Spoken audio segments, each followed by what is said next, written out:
The Gina and Maddie podcast. Right now, we're joined by one of our faves on the show, Gen Muir. She's part of the Connected Parenting AU on Instagram, support for parents, co-host of Beyond the Chaos podcast, and author of Little People, Big Feelings. Morning, Jen.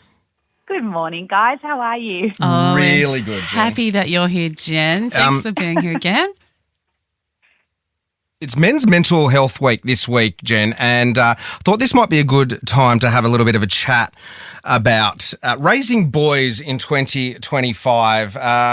There's a real issue, I guess, in the community on gender-based violence, and there's a lot of a spotlight on that. But I do also worry about younger boys and constantly hearing that men are bad and what that does to them. You know, in these formative years growing up. You're a mum of 4 boys. I've got a young fella who's 8. G has a fully grown boy at the moment. But it's I think it's a really important topic to shine a spotlight on and let's talk about raising boys in 2025. And there's no one else I'd rather speak to about it than you, Jen.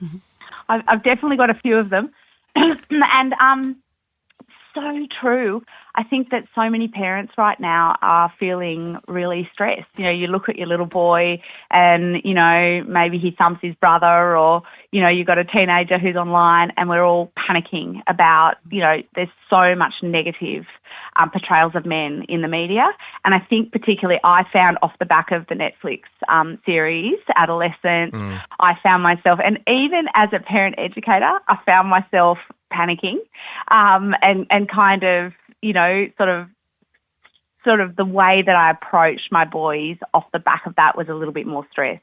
And what happens is when we come in with that level of stress, we lose connection and we're kind of missing the point. Boys feel less understood. And I'm similar to you. I sort of have worried about the effect of boys constantly hearing bad stories about men. And that's why it's so important we find good stories about men. We portray those. It's so important that boys have lighthouse figures or, you know, not just their dads, but other men around in our social circles that they can kind of turn to and look up to, and we kind of highlight those stories as well. And there's terms that are, you know, being thrown around in the last few years that sort of suggest that being masculine and being a man isn't something that is what you should be. And then boys are very confused by it, and then they're finding solace in their algorithm by these, you know, online spruikers of what is just hate and the wrong end of it, like the Andrew Tates and the Jordan Petersons and Joe Rogan to a certain example, that because they're feeling so ostracised by parts of the community, they're finding that they might have a home or a community in that space, which is so scary. Yeah, and that all stems from a massive misunderstanding we have about boys from the very beginning. And one of the biggest ones is that boys are actually bigger-hearted than girls in the first 5 years. When we look at their brains under brain scans, when we look at their behaviour, there is no problems with levels of empathy in little boys. In fact, they're more empathetic, but the way that their brain develops in the early years, it's kind of front to back instead of side to side. And what that means is that often emotions come out physically. So when we see younger boys pushing, hitting, rumbling, all of that kind of behaviour in younger boys, we can interpret them and pigeonhole them. And we've done it in the past and said, oh, boys are just, they're rough. You know, and what we're doing is totally misunderstanding. And then that goes into our school system where boys might be considered naughty because they don't sit still. And again, it's the way their bodies work. So there's these massive misunderstandings. And then on top of that, if all they're hearing is that, you know, men are toxic and they're sort of hearing all of these negative stories, they will absolutely turn towards someone that understands them. And we don't want that to be Andrew Tate. We want that to be us. So that's why no matter what the issue is with my boys, no matter what it is, and I tell this to parents always, I'm always going to start with connection. Even if one of my boys has done, you know, the wrong thing, you know, made a mistake, hit his brother, or my 15-year-old has, you know, made a mistake, you know, whatever, I'm always going to try and understand where is he coming from. I wonder what's behind this behaviour. How can I at first connect? then we can talk about whether it's empathy or whether, we do need to talk about boundaries or whatever. But if we don't have boys feeling connected and like there's somewhere to root to, that's where they're going to struggle and they're going to reach for it elsewhere. And we really want that person they come to, or where they, the lighthouse they orient towards to be us.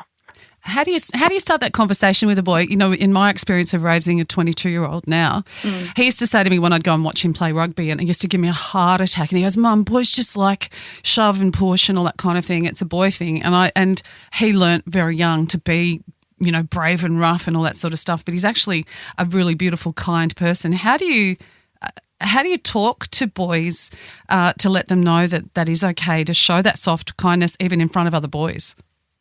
So I think one of the biggest things is, start really young. For anyone with young kids, it's, that message of boys don't cry. We're long done with that, I hope. And what we're saying to boys is, boys do cry and girls do cry, and it's okay to cry with me. And I think one of the single biggest things we can do in terms of the data is name emotions. Not all the time, but just some of the time you're really mad right now. We do need to set boundaries around boys and behaviour because they do express their emotions physically. It is important. They're allowed to be mad. You may not hit. Okay, I'm going to help you with that. So we are setting boundaries. It's not like we're saying, okay, well, you're just a boy, so you get to hit. We're setting boundaries. And then I think there's a power in what you just said about the rugby or whatever sport it was. One of my sons plays rugby, and it looks so rough and so terrifying. When you really talk to a boy about what's happening on that rugby field, right, it's actually love. I'm on a team. I'm protecting my mates. We are, fighting for this good cause of camaraderie. It is actually this really beautiful, loving thing. And I think it's understanding that as well that I think can make a difference. Yeah, that's great. I love that because I do remember seeing that in Jackie too. Don't do that to my mate. You didn't, don't you do that. And you totally stepping up and protecting each other. And now that you say, look at it as love, it makes it easier for me to wrap my head around. Not that he plays that anymore. We're kind of through the other side of this. But again, I wish you were around when my son was little, Jen. I think when we can view it as love, we can actually talk about all the positives. You're out there, kind of really loving your mates when you're doing that stuff. Yeah. And it's actually the little reframe I have for parents of younger boys. It's almost the way, I always say, it's the way boys love superheroes. And it looks like crash and tumble, and it looks like, it's all about heroes and rough play. And you actually get below it, boys are incredibly about justice and about love. And so it's about little boys going, I love this hero because he's saving the world, he's the good guy, and it's about justice. And if you get to the heart of most little boys, they are deeply about friendship, they are deeply about love, and they're deeply about justice. And I think if we can start to really articulate that and help them understand how beautiful they are and how great that is to be the side of male that is soft and caring, and also the side of male that is more physical in that loving way, I think that's a really great way to support them. Our guest this morning is Gen Muir from Connected Parenting AU, talking about raising boys in 2025. Jen, let's bring it forward a little bit older. Maybe there's a parent listening at the moment and they're worried about sort of the algorithm that is being targeted at them on their socials, because I know like around this time of year, I start to search for some of the best tries of the year. I'm a sports guy, so I like looking for the tries in the NRL, the cricket's coming back. As soon as I start sort of actively searching that out, I start to get in my algorithm some of these, even Australian podcasters and men who have, I guess, these more traditional values, and I don't even know if traditional is the right word, sprouting this sort of anti-female, pro-male talk that I thought was long gone but is still very much around. How would a parent go around sort of gauging to see what their kids are hearing, what they're seeing, and start a conversation about that if they're worried about what they're seeing in their bedrooms with the door closed? Absolutely. And one of the things we've got to be aware of is that the human brain is not fully formed emotionally and developmentally till 25. And so up until that point, we don't want to hand children the whole internet and say, go for your life. We really have to keep a handle on screens. And one of the things I love talking to parents about is one of the quickest reframes, no matter how old your child is, we own the devices. We own the devices in this house, and we are responsible for how they're used, where they're used, and how often they're used. for example.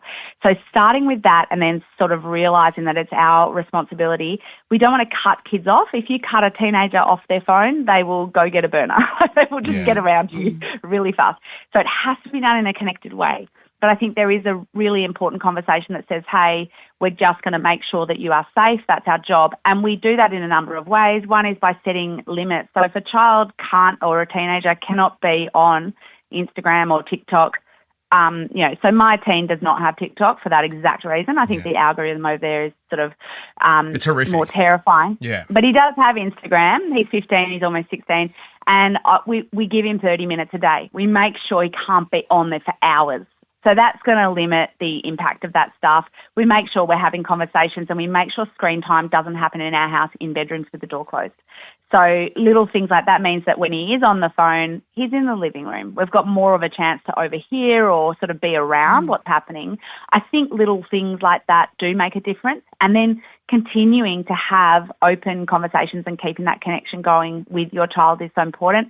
For me, it's about the connection that's happening off the screen. Anytime I get a chance to take my teen to the basketball gym or whatever, I'm going to have a chat. I'm going to kind of hear where he's at. And I think if we can stay in the loop with our kids, they're innately good. They're innately going to hear and feel that connection from us and then not get pulled towards those negative influences.